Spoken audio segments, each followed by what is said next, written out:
G'day beer lovers. Today's video is about Milford Sound in New Zealand. Okay, Milford Sound. The kind of place travel dreams are made of.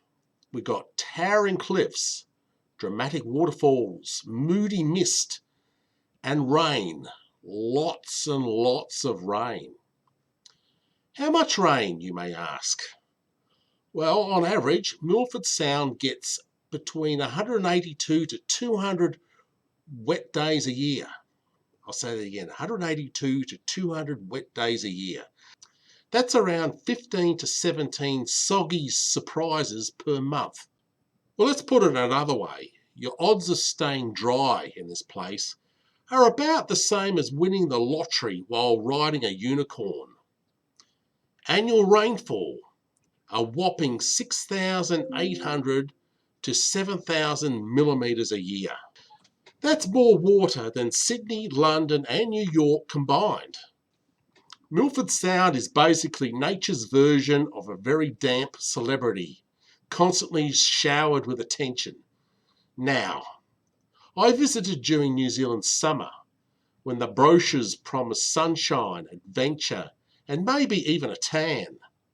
And for most of the trip, the weather was absolutely perfect. Not a drop of rain.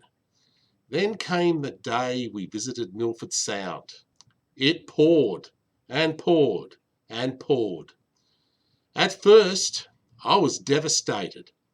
I had envisioned epic postcard views, Instagram perfect shots, and majestic mountain reflections.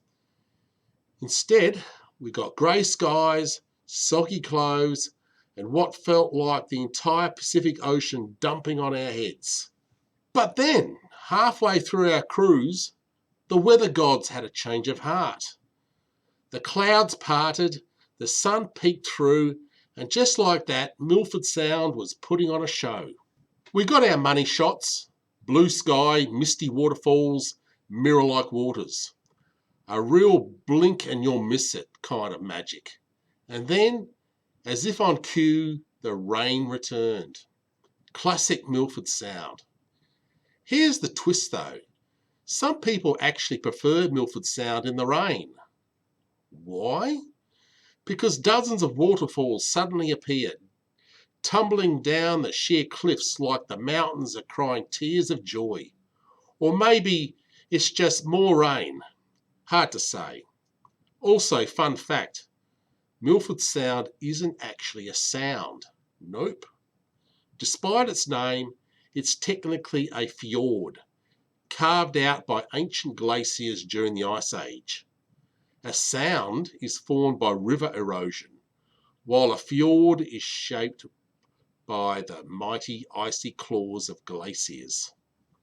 But when early British settlers named it, they didn't have Google, so here we are. Even Kiwis know it's wrong, but let's face it, Milford Fjord doesn't quite roll off the tongue the same way. So rain or shine, Milford Sound is unforgettable. Just pack a raincoat, a waterproof camera, and maybe a canoe. You'll thank me later.